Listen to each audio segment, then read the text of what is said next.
우리는 살면서 위태한 순간들을 때때로 맞이하게 됩니다. 세월을 오래 살아본 분들은 잘 아시겠지만 많은 어려운 순간이 찾아오는데, 어떤 분들은 사업을 하시다가 자금줄이 막혀서 부도까지 가는 위험한 순간에 이르기도 합니다. 그때 참 돈의 소중함을 알게 됩니다. 또 어떤 분은 나이를 들다 보니까 육신이 약해지고 치료할 수 없는 질병에 걸리기도 합니다. 가족들이 너무 아파하고 자신이 치유받을 수 없음에 대하여 마음의 아픔과 고통은 이루 말할 수 없을 것입니다. 가장 친한 친구가 있었는데 그 친구가 일을 하다가 실패하여서 친하다고 하기 때문에 우리에게 찾아와서 물질을 빌리기도 합니다. 너무나 막역한 사이여서 거절하기 힘들어서 그 친구에게 많은 돈을 빌려줬는데 그 친구가 결국 헤어나지 못하고 도망을 간 일이 벌어지기도 합니다. 믿었던 친구의 배신 뿐만 아니라 자신들도 일을 하다가 잘 되지 않아서 실패하는 인생을 살아갑니다. 저는 가장 위태한 순간은 이런 어려움이 있더라도 약간의 희망만 있다면 가장 위태한 순간은 아니라고 봅니다. 제가 봤을 때는 가장 위태한 순간은 희망조차 보이지 않을 때, 그때가 가장 위태한 칼날 위를 걷는 순간과 같다고 저는 생각합니다. 우리가 이렇게 살 얼음판을 걷고 칼날 위를 걷는 그런 위기의 순간을 맞이했을 때 과연 어떻게 하면 좋을까요? 분명히 인생을 살다 보면 이런 일이 있을 수 있습니다. 어떤 분은 적극적인 스타일이 있고 어떤 분은 도망치는 스타일이 있습니다. 우린 대부분은 극복할 방법을 찾으려고 엄청나게 있을 것입니다. 고민하다가 도움을 청할 것입니다. 가장 믿을 만한 사람, 그래도 이 사람은 들어주겠지라고 하면서 그 사람을 찾아갑니다. 그리고 다른 사람을 설득하여서 어떻게든 도와달라고 할 것입니다. 그러나 어떤 분들은 보면 회피형이 있습니다. 어려워지면 도망치는 스타일, 포기하고 안 돼, 나는 뭘 해도 안 돼 하면서 자포자기하는 그런 사람들. 그러면 그리스도인들은 이런 절망적이고 가장 위태한 위기의 순간을 어떻게 해야 될까요? 물론 우리도 세상 사람들처럼 똑같습니다. 머릿속에서 계산해보고 찾을 수 있는 모든 방법을 아마도 동원할 것입니다. 하지만 하나님께서는 우리에게 먼저 말씀합니다.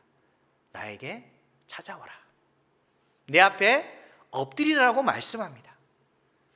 우리가 문제를 해결할 수 있는 가장 근본적인 방법은 가장 먼저 주님께 찾아가는 겁니다.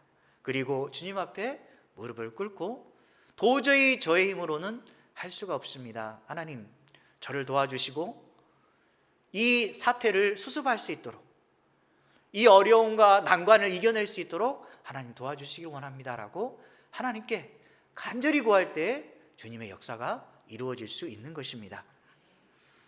우리가 오늘 말씀을 통해서 위기의 순간에 일하시는 그 하나님을 바라보면서 우리가 어떻게 이 순간을 모면하고 해야 될 일은 무엇인지 함께 나눠보도록 하겠습니다. 우리 이전에 이미 봤듯이 하만이 죽었습니다. 왕이 에스더에게 하만의 재산을 줍니다. 모르드게에게는 하만의 반지를 줍니다. 이제 모르드게는 실질적으로 제2인자 총리 자리에 서게 되는 것입니다. 그러면 모르드게와 에스더, 이 둘 주인공의 해피엔딩으로 끝날까요? 우리는 주인공이 해피엔딩으로 끝나면 모든 게 다 됐구나라고 생각하는데 그렇지 않습니다. 이것으로 끝나지 않습니다. 무엇이 남아있을까요? 하만은 죽었지만 하만의 조선은 아직도 남아있습니다. 아직도 유효합니다. 12월 13일은 모든 유다인들이 죽임을 당할 수 있는 상황입니다. 그래서 이 위기의 처함을 알고 에스더가 자신의 안위만을 생각하는 것이 아니라 민족을 구원해 달라고 왕의 발 아래에 나아가 엎드립니다.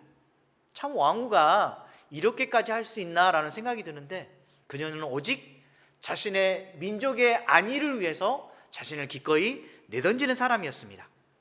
하만의 조서를 철회해 달라고 호소했던 것입니다. 에스더의 간청에 왕은 그렇게 어리석은 자가 지혜로운 말을 합니다. 너희가 원하는 대로 새로운 조서를 쓰도록 하게 한 것입니다. 왕의 대답에 모르드게는 이전의 조서를 뛰어넘는 새로운 조서를 만들게 됩니다. 오늘이 바로 그 조서에 대한 내용입니다.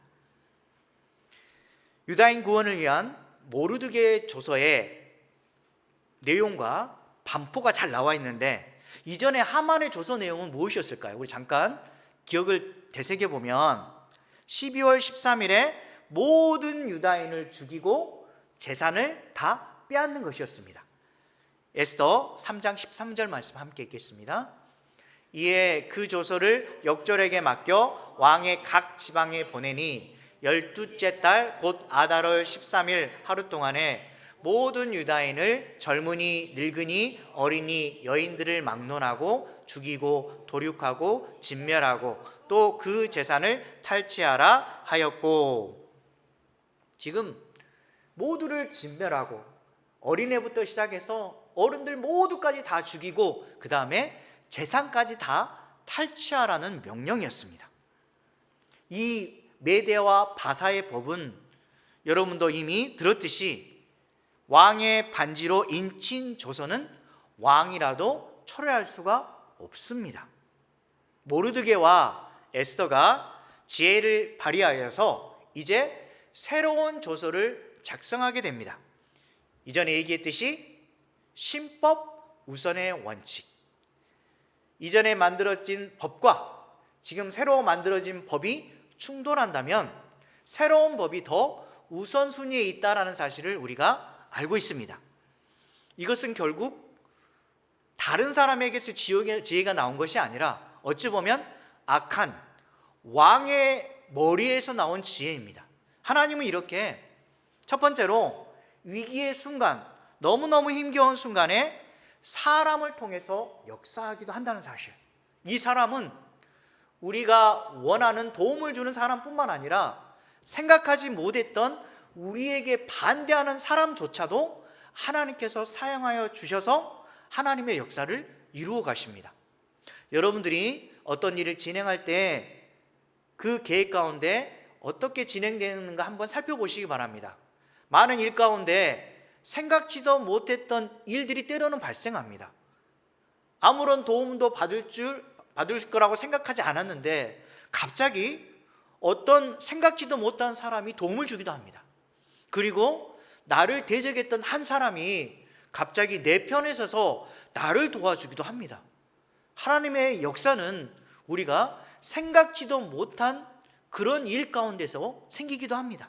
지금 이렇게 하나님은 주변 사람의 마음을 움직여서 하나님의 계획을 이루어 가시고 우리를 돕는 손길로 삼아주시기도 하는 것입니다. 시편 111편 3절에서 4절 말씀 함께 읽겠습니다. 그의 행하시는 일이 존귀하고 어미하며 그의 의가 영원히 서 있도다. 그의 기적을 사람이 기억하게 하셨으니 여호와는 은혜로우시고 자비로우시도다. 그랬습니다.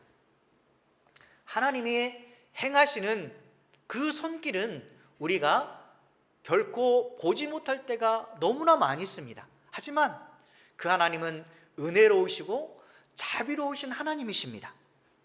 우리가 하나님이 행하시는 그 일에 대해서 절대 반대편에 서지 않기를 바랍니다. 하나님께서 이 일을 진행하시면 하나님께서 하시는 그 결대로 움직이시기 바랍니다.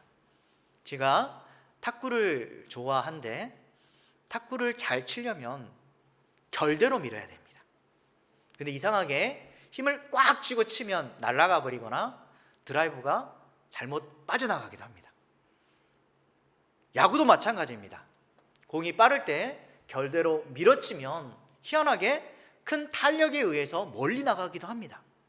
그래서 우리는 항상 하나님께서 주시는 그 방향대로 그대로 따라갑니다.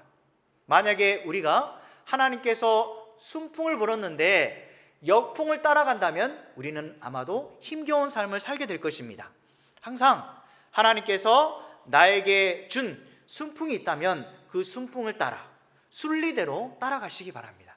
그러면 그 길에 뜻이 보이기 시작합니다. 하나님의 마음을 따라 사는 저와 여러분 되시기 바랍니다. 그러면 조서의 절차는 어떻게 됐을까요? 3월 23일에 왕의 서기관이 소집이 됩니다. 모르드게가 시키는 대로 조서를 쓰게 되는데 모든 관리들이 모르드게가 이렇게 하라는 대로 쓸 때 참 너무너무 놀랍지 않습니까? 사실상 모르드게는 왕문을 지키는 문지기에 불과했습니다. 아주 낮은 관리였는데 그가 이제는 제2인자처럼 여겨져서 자신이 시키는 대로 다른 관리들이 따라서 하게 됩니다. 하나님의 역사는 이렇게 누군가를 사용하실 때 크게 쓰시면 어떤 일이 벌어질지 모릅니다. 여러분들도 마찬가지로 하나님이 쓰시면 우리같이 부족한 사람도 한순간에 많은 영혼을 살리는 사람이 될 수도 있고 또한 어느 곳에서 우리나라를 대표하는 사람이 될 수도 있습니다. 그래서 우리는 항상 꿈을 크게 가지시기 바랍니다. 나 같은 존재가 뭘 할 수 있겠습니까? 저는 이 작은 거 하나로 만족합니다. 물론 그럴 수 있습니다. 저도 마찬가지로 이 작은 교회에서 가족과 함께 또 한 영혼 한 영혼을 귀하게 여기고 한 생명을 살려서 하나님 기뻐하는 사람으로 저는 살리고 싶습니다. 제 작은 소망입니다.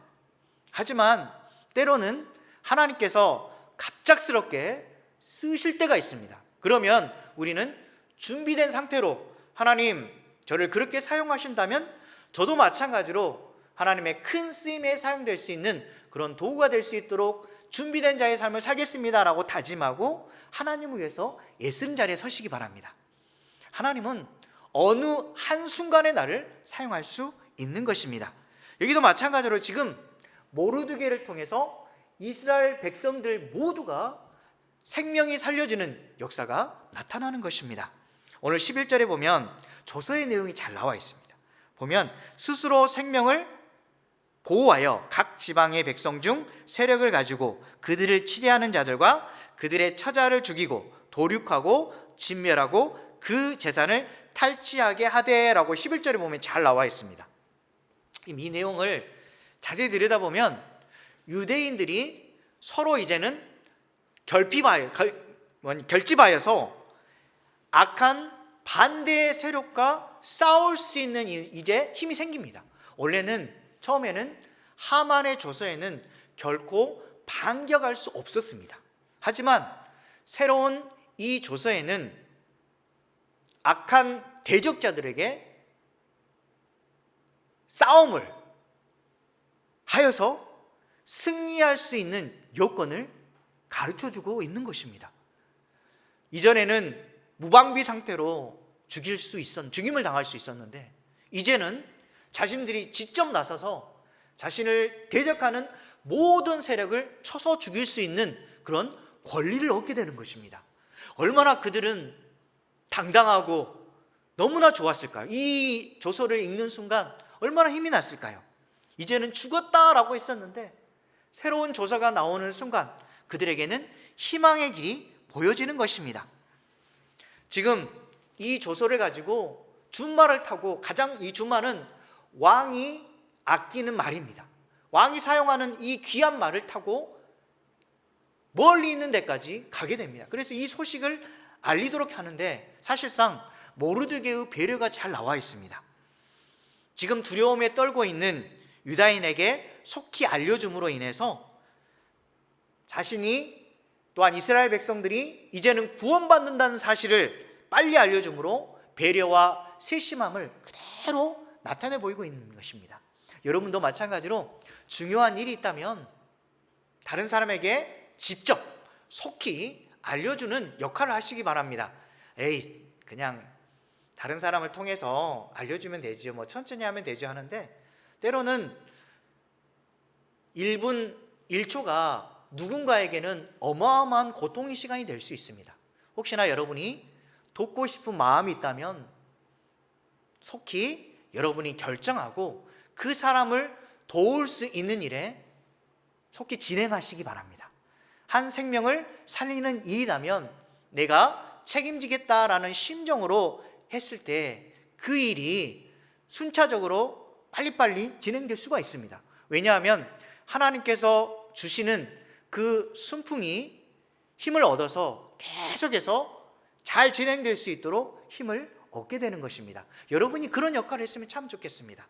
나의 힘을 통해서 다른 사람이 힘을 얻고 또 그 사람을 통해서 다른 사람들에게 전달되어서 다른 이 공동체가 살아 움직이게 났을 때 얼마나 아름다운 공동체가 되겠습니까? 하나님께서는 이렇게 비록 어려운 순간에도, 사명초가에 같은 그 순간에도 희망의 길을 반드시 열어주십니다. 여러분을 통해서 또한 다른 사람을 통해서든 반드시 하나님께서는 길을 열어주신다라는 믿음을 꼭 가지시기 바랍니다. 시편 46편 10절 말씀 함께 읽겠습니다. 이르시기를 너희는 가만히 있어 내가 하나님됨을 알지어다. 내가 문나라 중에서 높임을 받으리라. 내가 세계 중에서 높임을 받으리라 하시도다. 하나님은 말합니다. 내가 주님을 위해서 열심히 하겠습니다 라고 마음을 굳게 먹는 순간 하나님이 먼저 앞장서서 일하십니다. 그러면서 하시는 말씀이 너희는 내가 하나님됨을 알지어다. 내가 너의 앞에서 너의 이름을 높여주겠다라고 말씀합니다. 너무 놀랍지 않습니까? 하나님의 이름이 높임을 받으면 나도 마찬가지로 주님으로 인하여 쓰임받고 주님을 통해서 영광을 받는다는 사실. 내가 만약에 실수하여서 하나님의 이름을 더럽힌다면 나는 상관은 없는 것이 아닙니다. 나를 통해서 하나님이 영광을 받고 나를 통해서 하나님의 이름이 먹칠을 받기도 합니다. 여러분이 항상 나는 하나님의 백성의 대표자라는 생각을 가지고 어디를 가든지 간에 주님의 이름이 영광을 얻도록 항상 하나님의 역사를 나타내 보이는 자리에 서시기 바랍니다. 그래야 했을 때 하나님께서 너는 가만히 있어라. 내가 너를 위하여 일해주겠다라고 말씀하시는 것입니다. 에스더의 결단과 용기를 보십시오. 그리고 모르드게의 지혜를 보십시오. 그들을 통해서 하나님께서 유다인들의 살 길을 마련해 주십니다. 이것은 물론 인간의 생각과 마음에서 나온 것이지만 그 마음과 생각을 주관하시는 분은 바로 하나님 아버지십니다. 하나님께서 강력한 역사를 통해서 우리의 생각과 마음을 움직이게 하는 것입니다.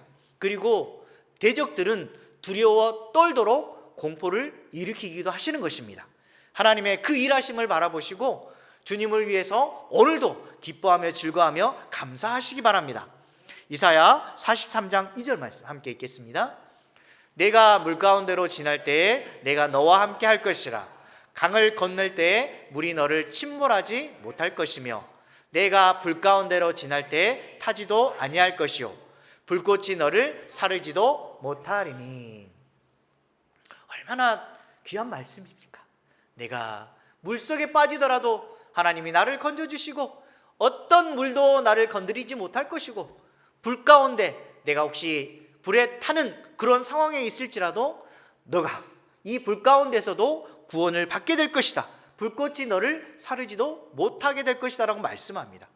이 말씀은 여러분들 이미 여러분이 잘 아는 다니엘의 새 친구들의 모습은 잘 나와 있습니다. 보면 잘 나와 있습니다. 그들이 인간이 만든 그 우상 앞에 절하지 않고 끝까지 믿음을 지켰을 때 그들은 이런 고백을 했습니다.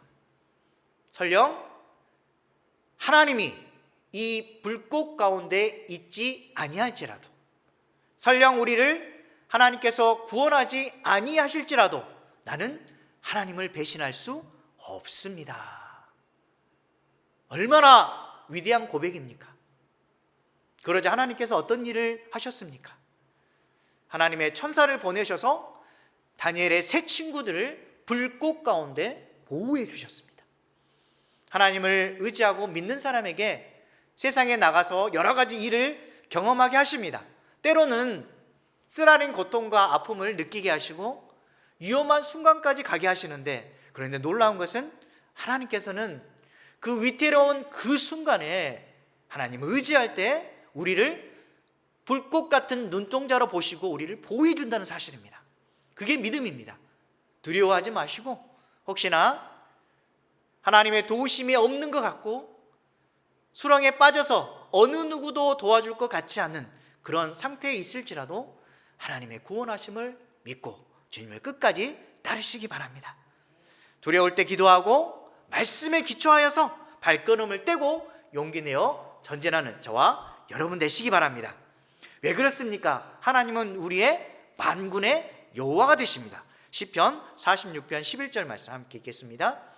만군의 여호와께서 우리와 함께 하시니 야곱의 하나님은 우리의 피난처시로다. 우리 조금 전에 찬양했듯이 하나님은 우리의 피난처가 되시니, 그렇습니다. 세상 사람들은 결코 우리의 피난처가 될 수가 없습니다. 잠시 동안 도와줄 수 있고 우리의 눈물은 닦아줄 수는 있지만 우리를 100% 진심으로 도와줄 수는 없고 우리가 영원히 의지할 수 있는 대상은 결코 아닙니다. 믿을 수 없는 인생을 의지하지 말라고 주님은 말씀하시고 오로지 너희를 구원할 수 있는 하나님을 바라보고 그분을 의지하라고 말씀하시는 것입니다. 이렇게 주님을 의지했던 모르드게의 인생은 어떻게 됐을까요? 모르드게가 왕 앞에 나옵니다. 그리고 그가 영광을 없는 모습을 그대로 드러내 보입니다. 오늘 말씀해 보면 15절부터 보면 푸르고 흰 조복을 입고 큰 금관을 쓰게 됩니다. 그리고 자색 가는 베옷을 입게 됩니다. 이 모습은 지금 제 2인자라는 사실을 명확하게 보여있고 또한 하나님의 영광을 입은 자의 아름다운 자태를 그대로 보여주고 있습니다. 여러분들도 이런 날이 분명히 있으리라 믿습니다. 주님을 위해서 열심히 일을 했고 하나님을 위해서 계획하고 어떻게 해서든 하나님의 나라와 영광을 위해서 제가 사용되기를 원합니다라는 마음과 준비를 했을 때 하나님께서 기억하시고 어느 한순간에 모르드게처럼 이런 제2인자의 인생, 하나님의 영광을 받는 자의 인생을 여러분이 누리리라 믿습니다. 꼭 그것을 믿고 살 때 하나님의 역사는 우리에게 임하는 것입니다. 여기서 보면 이스라엘 백성을 한번 보십시오. 사실상 페르시아의 포로된 주민들이었습니다. 어찌 보면 너무너무 약하고 보잘것없는 존재였는데 지금 모르드게가 페르시아에서 제2인자가 되자 이스라엘 백성은 어떻게 됐을까요? 하나님이 이스라엘 백성들의 위상을 높여주십니다. 우리가 세상에서 보면 뛰어난 재능이 없고 어떤 알아주지 않는 자리에 있었을 때 하나님께서 하나님께 쓰시면 우리가 갑자기 변화를 받고 이러한 자리에 설 수도 있습니다. 하나님께서 우리의 위상을 높여줄 수도 있는 것입니다.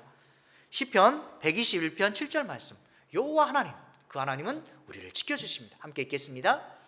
여호와께서 너를 지켜 모든 환난을 면하게 하시며 또 내 영혼을 지키시리로다. 하나님이 지키시면 불가능이 없습니다.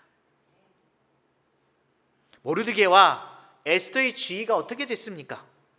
이전보다 훨씬 더 높아지고 견고해집니다. 유다인들도 마찬가지로 조금 전에 얘기했듯이 사실은 생명을 보장하는 이 순간에서 이제는 더 강력하게 가장 영향력 있는 민족이 됩니다. 대적자로 인해서 이제는 낙심하지 않고 믿음의 길을 포기하지 않으냐 할 때 하나님이 주시는 권세와 영광을 누리게 되는 것입니다. 우리도 마찬가지로 도우시는 하나님을 바라보고 끝까지, 혹시 어려움이 있다면, 가족이 힘들게 한다면, 여러 가지 물질로 인하여 어렵다면, 직장으로 인하여 힘겨운 삶을 살아간다면 견디어내시기 바랍니다.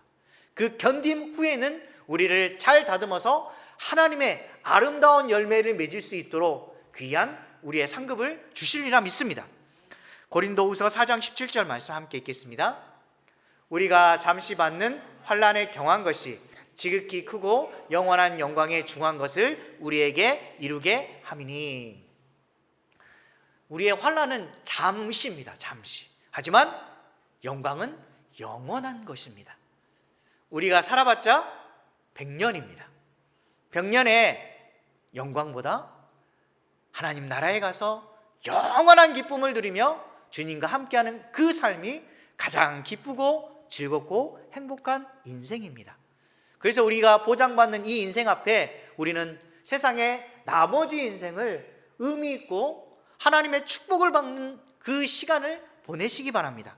그것은 다름 아니라 이 땅에 있는 세상의 것을 바라보는 것이 아니라 영원한 것, 하나님의 나라를 바라보면서 내가 할 수 있는 모든 것을 내가 하려고 했을 때 하나님께서 역사해 주시고 또한 생명을 살리는 조건들을 우리에게 주시는 것입니다. 그런다고 해서 여러분이 멀리 나가서 선교사가 되라는 것은 아닙니다. 여러분이 맡겨진 그 자리에서 작은 일이라도 성실히 행하고 맡겨진 일에 대해서 감사하고 또한 생명을 살리는 일에 앞장섰을 때 그것만큼 하나님이 기뻐하시지 않는다는 것입니다. 작은 일에 충성하고 하나님 바라보고 주님 기뻐하는 그런 삶을 살아서 주님의 영광을 드러내는 저와 여러분 되시길 주님의 이름으로 간절히 축원합니다.